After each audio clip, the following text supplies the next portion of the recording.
Greetings to all melanated people all around the world. It's really a joy, it's a blessing. It's an honor to be out here in nature and greeting you, bringing a message of emancipation to you, a message that would set you free, a message that only need you put in what has been said to work and prove for yourself, a message that is not theory but is more practical.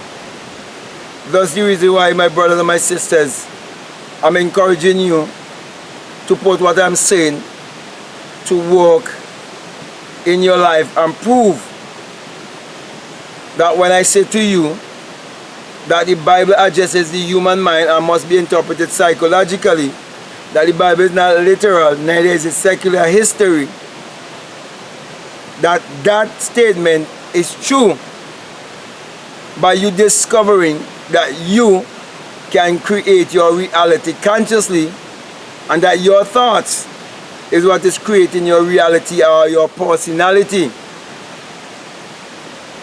Therefore, my brothers and my sisters, you have to also come to realize that God is your own human imagination, which is the creator in man. That's the reason why I want to speak to you concerning imagination is greater than knowledge. And the reason why I choose to speak to you concerning imagination is greater than knowledge is because I'm living in a part of the world where 99.99% of the people believe in education.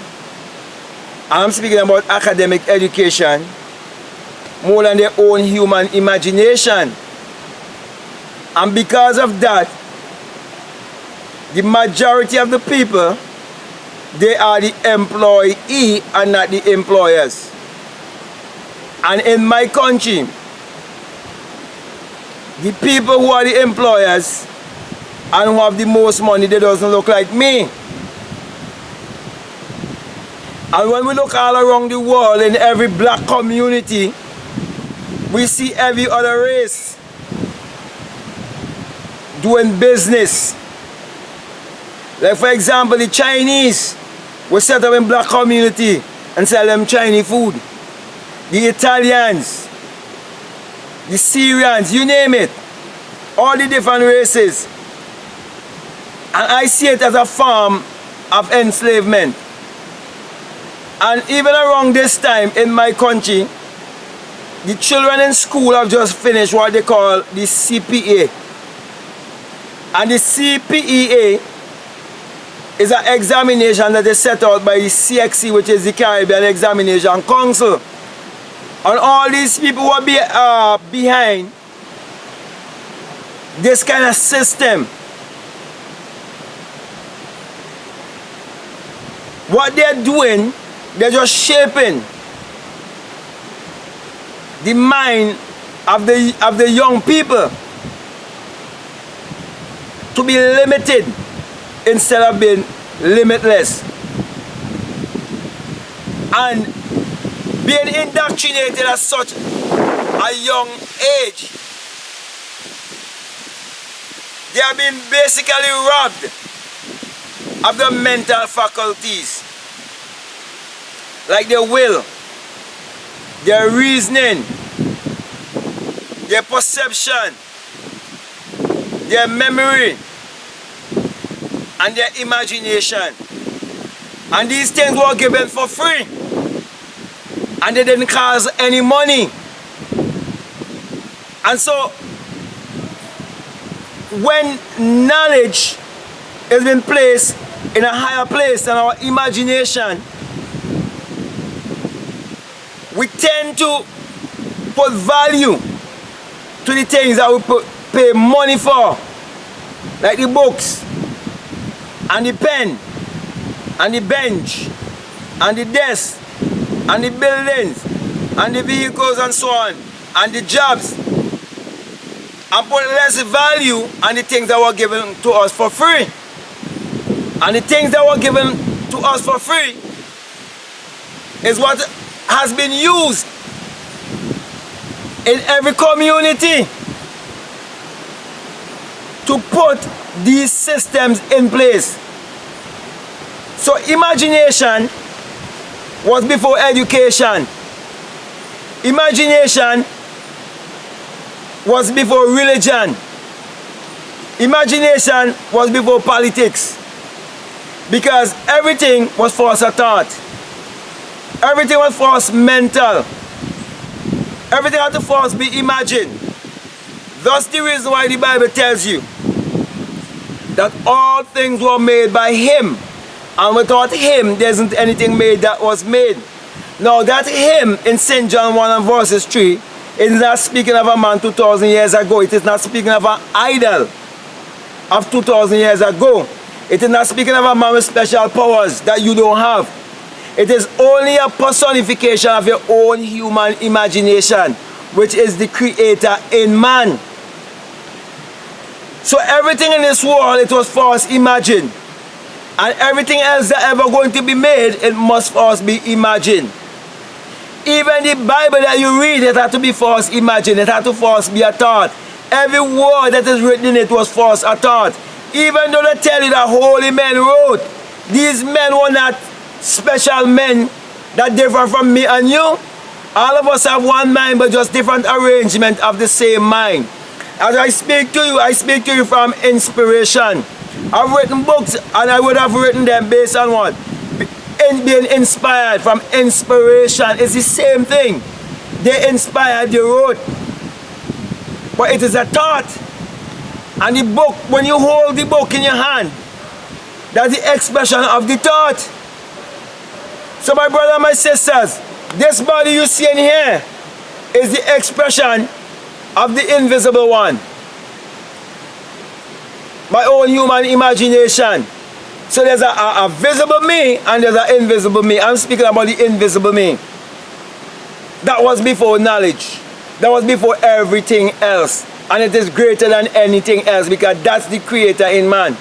So I'm encouraging you, my brother and my sisters, to use your imagination to create your reality, because imagination creates reality. So I'm gonna give you some tools to work with. Simple.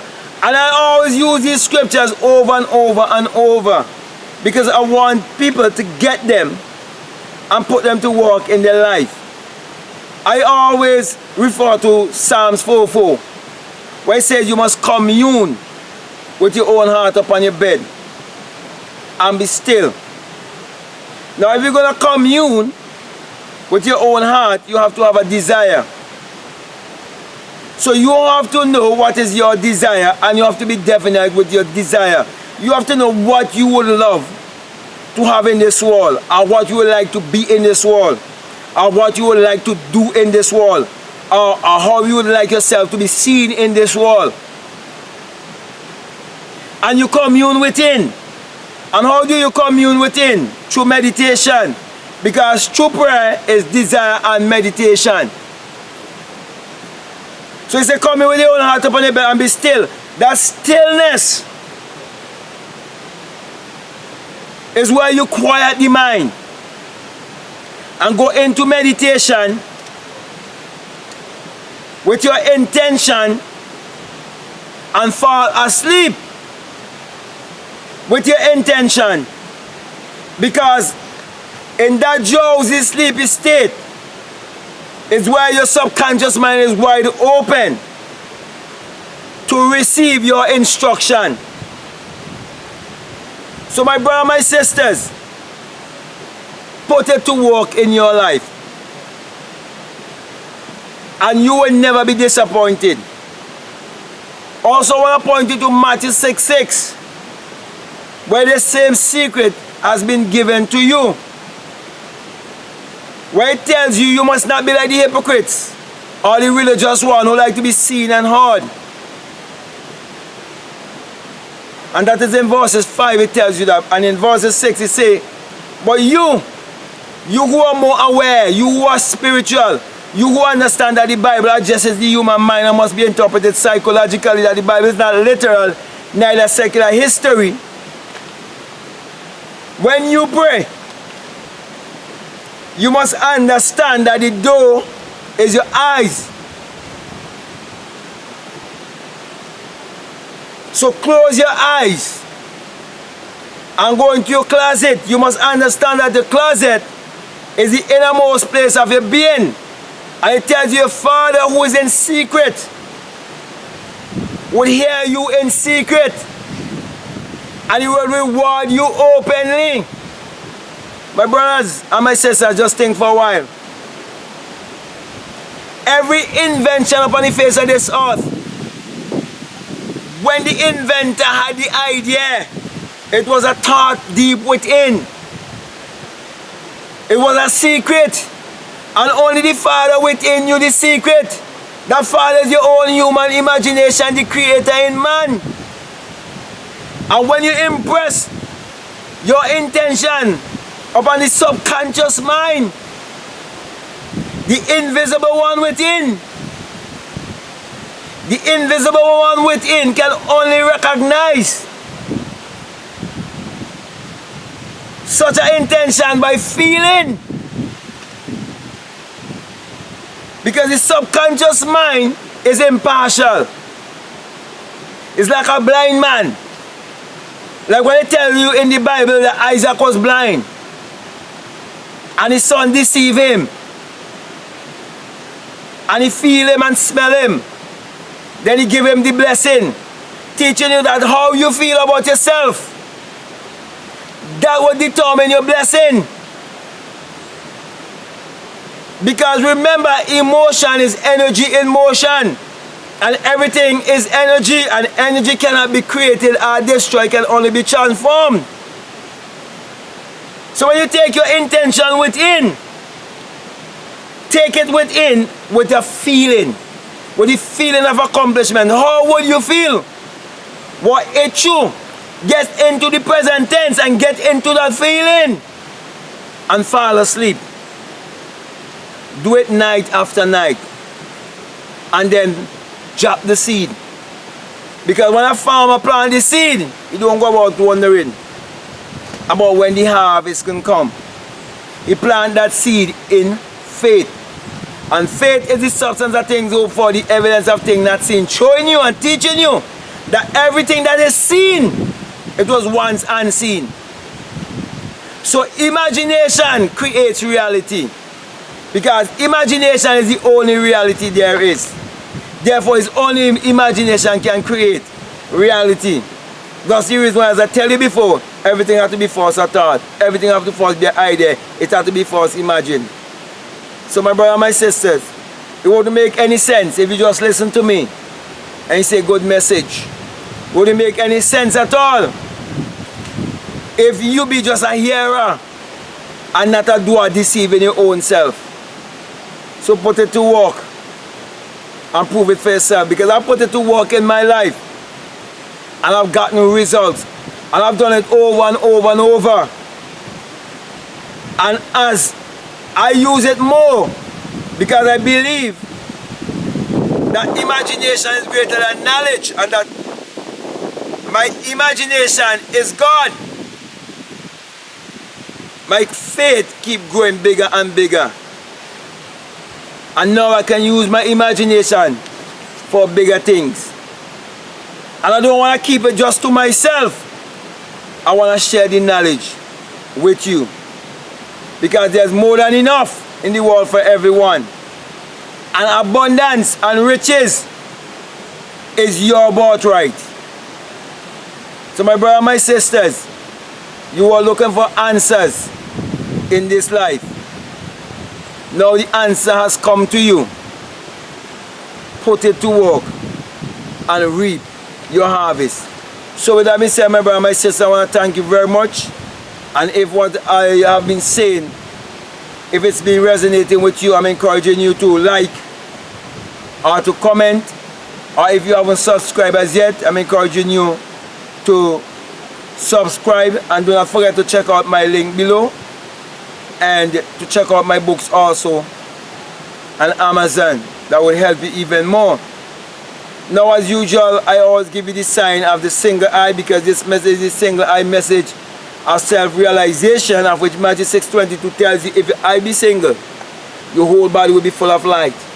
And the reason why I'm putting my hand on my crown chakra is because It wasn't until I burst my crown chakra and came out in another form and became invisible that I come to realize what Matthew 6:22 really means. For when you have that experience, my brother and my sister, you come to realize that it is the rising of the S-U-N in a S-O-N. And anything that the S-U-N shines upon, it brings forth in abundance. And that without the sun, there is no life and there is no light. And without the human imagination, there isn't anything made that was made. And that the sun parallels the human imagination, and the human imagination parallels the sun. And we are the people of the sun. Therefore, my brother and my sisters, my encouragement to you is to use your mind power to achieve your every desire. So that being said, I want to say peace, love you, I'm out.